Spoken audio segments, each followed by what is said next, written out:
Hello and welcome to episode 6 of Forest Forever. Like a dummy, I decided to do this in 720 and the scaling and quality was just all very weird. So I played everything and said everything that I was going to do for this episode. So this is pretty much me repeating everything I said and kind of trying to explain what happened, my ideas and all that sort of stuff. Not ideal, I know, but you live and you learn. It is what it is. It's only going to be for this episode. The next one should be like normal.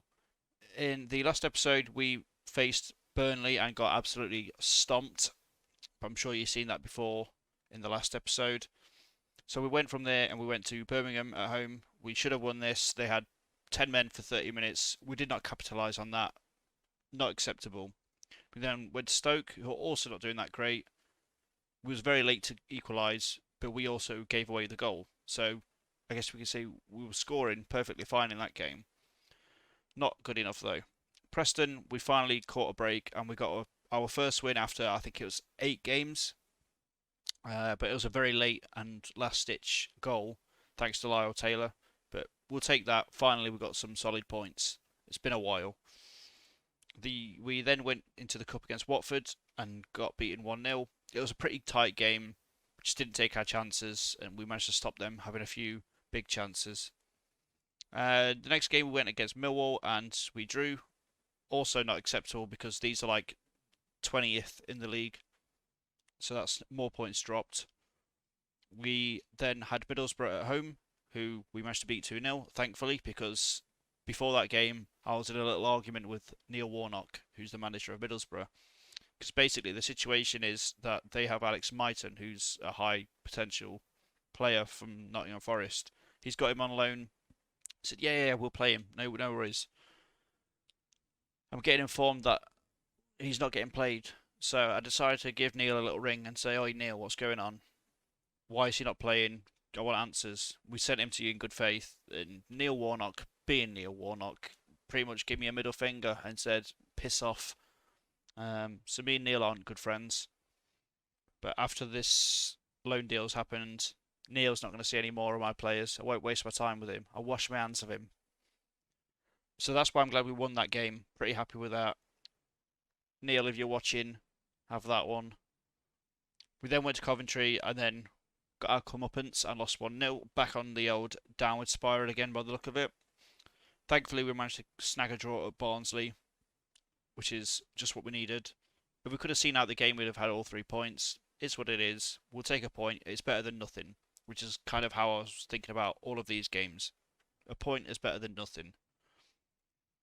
So going into it, we was then 4th in the league, contrary to what you're seeing up here. We then played the next game, which was live, and that was against Wycombe, in which we managed to run away 3-1. Was 2-0 up. They got one back, and then we managed to get a third to kill off the game nice and late with a Miguel Angel Guerrero goal from close range. So I was happy with that because now it's looking up again. We've had 2 wins in the last 4. We've had 7 points in the past 12. So it's better than this big old rough patch over here. And then the next we was at home to Bournemouth, which of course you'd like to win as many games as possible, but Bournemouth are one of the top 2 promotion contenders along with us. It's like a 4-man race at the moment. So taking a point against Bournemouth is ideal. It's better than none. But I mean, as I say, they're also a promotion candidate along with us for the automatic spots. So if we stop them having points, it works out. So that's where we got up to, including these 2 live games that I played. Again, I really wish the recording had worked out fine, and then you would have been able to see all that lovely stuff. But we live, we learn, we get on with it, and we digress onto the transfers that happened in January, because we also had the January transfer window here. So we managed to bring in some young guy called Nathan Young Crooms, who solid potential, solid little player. We got him on a free, brought to us by our scouts and the recruitment team, saying you should have a look at this little guy. Looks a bit like Sideshow Bob, doesn't he, actually, with his hairdo. But we're going to see how he turns out to be when he gets to the club. He's going to join us at the end of the season. he's got solid potential, decent current ability. We can probably either put him with the under 23s to start with, or we can dish him out on loan straight away. Try and get him some good playing time in a decent league, because Queen of the South, they must be like the Scottish Championship. But let's get him into try and get him into a half decent team, give him some good game time, and then sort of take his first loan spell and see what kind of player he's going to be and how he's going to work out with our plans, how much he grows in that season. He's balanced personality, so he might not be ridiculous for growth. Maybe we can train that out of him during the end of the season, going into pre-season, whack him with someone who's pretty determined, see if that short-term attempt to sort his personality works or not. But then with other transfers, we got rid of Sammy Amiobi in the window because he was, here it is. We have Sammy Amiobi, who is running out of contract at the end of the season. I said at the start of the season, I'm pretty sure we're not going to renew his contract, and that's still stood at this point. So San Jose Earthquakes came in for him, and they said, you know what, we'll take him for free. I said, well, hang on, you can have him now if you'd like to pay a little fee. So that happened, and we settled on 120k. So it's better than getting nothing for him. Like I say, he's not really going to play for us. He's aging, so it's better than nothing. We'll take that. The only thing we did in terms of was we actually found a right back replacement, and that's going to be in Yukinari Sugawara, who's played 2 games for us so far and looked pretty alright in both of them, despite his 6.6 rating here. I've seen some things in the highlights that I liked. He's naturally a winger. I've only just noticed that apparently he can play centre back and defensive mid, which is interesting. At least we have some more cover there if we always need it and was down the Swanee. But he's going to play our right back. We was originally thinking of playing with wing backs because Jesus Christ, Yuri Ribeiro can play left wing back, and this guy could have played right wing back.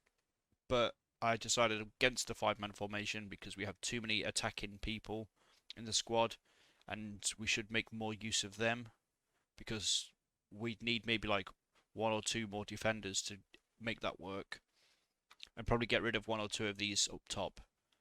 So we'll stick with a 4-3-3. See how that fares for us going into the future, and I'll show you my extended ideas on what I'm doing with the formation and the kind of philosophy I'm running. But he's going to take the right back role, and he's got some solid potential to be one of the best players in the club. Fairly determined. I like this. All looks great for me. He's Japanese. Maybe that'll bring in some overseas fans over in Japan. It's exactly what we're looking for. We're thinking both talent on the pitch, the future, and the potential money. Evangelos is going to absolutely love me. So with the tactics, we're trying to run with a register now, which is not ideal because we don't have anyone who can play the register. However, Almeida looks like he can fit the register role. He just needs to learn it. He might not know it yet, but he will soon know about it with all the training he's getting forced to do and all the times he's getting forced to play this in game. So every game he complains to me, and the dugout constantly tells me, Almeida's out of position. Yeah, I know this. Don't worry about it. Trust the process. So he's busy learning that double intensity as fast as he can. I don't want to focus on any of his individual stuff aside from the trait which we've been working on for like 4 or 5 months. So he's mainly just focusing on this to get good, and then we can worry about his individual stuff. The only thing which is kind of way further out than the rest is his long shots. It's not a massive deal.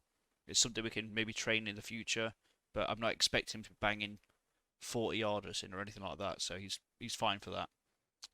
We did bring back Loic Mbeso when I can find a guy. Here he is. Because he's been playing a fair amount for Cannes, but we need to get to that point where he's integrated with the squad more. Because he just came in real life, and we decided to ship him out straight away to get some game time, which is the right thing to do because he's pretty young and he's got room to grow. So we brought him back from his loan spell early, and we're now giving him a bit of rotational time. Give him a bit of game time, see how he fares. One of the other things that happened in the live games is that Graben finally broke his big dry spell. I think it's like 10, 11 games he'd gone without scoring. and in the Bournemouth game, he got us off to a 1-0 lead. But I mean, we all seen how that ended, so it's unfortunate he couldn't add to that. But that was everything that was covered in the episode that I already recorded, which worked out shit. So I know it's been quite a rambly one and a short episode, but like I say, it is what it is, and it shouldn't happen again. Scout's honour. But if you have enjoyed this rambly episode, which if you have, fair play to you. But yeah, if you've enjoyed, then make sure to drop a like. Give me any feedback in the comments down below, and make sure to subscribe to keep up to date with all the content I'm producing. And as always, have a good one.